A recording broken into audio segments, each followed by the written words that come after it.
তোমালোকৰ মাজত আজি বনাম মিছা মাছৰ ৰেচিপি। মিছা মাছৰ ৰেচিপিটো কি কি থাকিলে বহুত টেষ্টি হয় খাবলৈ আৰু সেই ৰেচিপিটো কেনেকৈ বনাই চাওক। এইটো হৈছে মিছা মাছ। প্ৰথমতে নিমখ অকণমান দিব লাগিব, হালধি গুড়ি,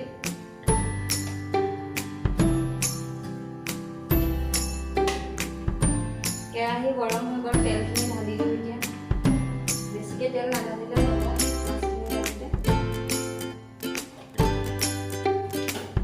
ভালকৈ তেলখিনি গৰম কৰি তাৰ পাছত মাছখিনি ঢালিব লাগে, নহ'লে মাছখিনি কেৰাহীতে লাগি থাকিব। তেল গৰম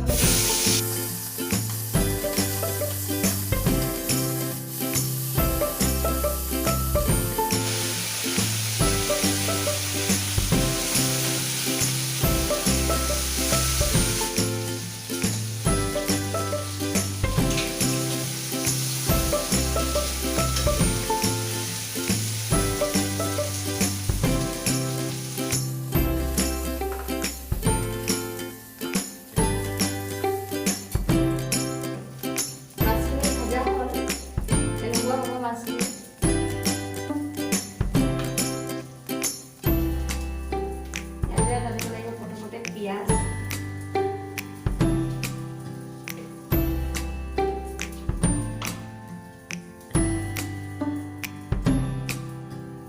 আদা,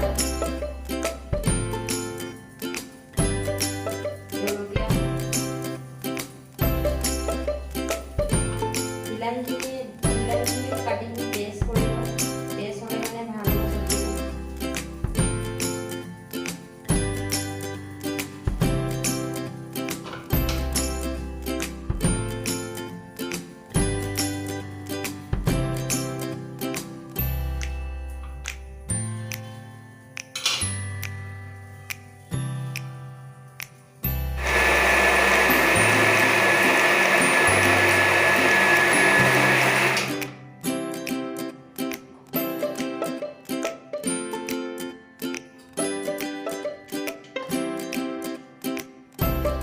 বিলাহী জলকীয়া পেষ্ট হৈ গ'ল, তেল অকণমান ঢালি, বেছি তেল ঢালিব নালাগে। তেলখিনি গৰম হৈ গ'ল, এতিয়া পেষ্টখিনি আকৌ ঢালি দিওঁ।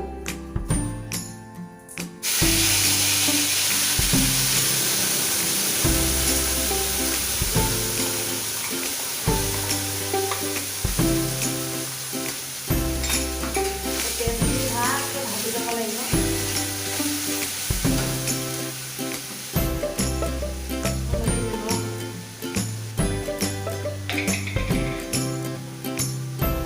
আৰু জিৰা গুড়ি,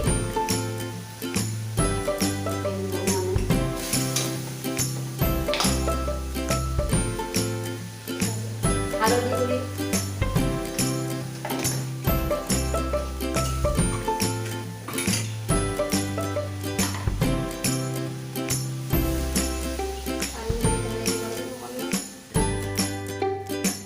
তেলখিনি ওপৰতে মাছখিনি দিব লাগিব।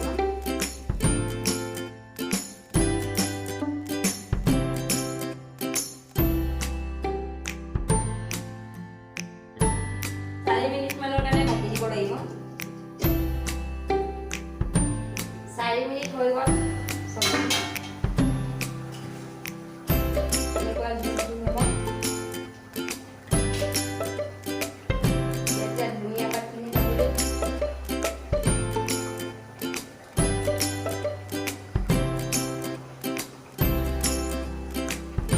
চব্জিৰ গোন্ধ ইমান ধুনীয়া ওলাইছে।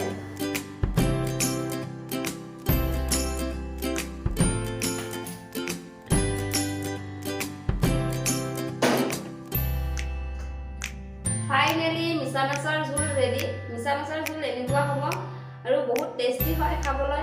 এবাৰ বনাই খাই চাব। ভিডিঅ'টো আজিলৈ এইখিনিতে শেষ কৰোঁ। থেংক ইউ, বাই।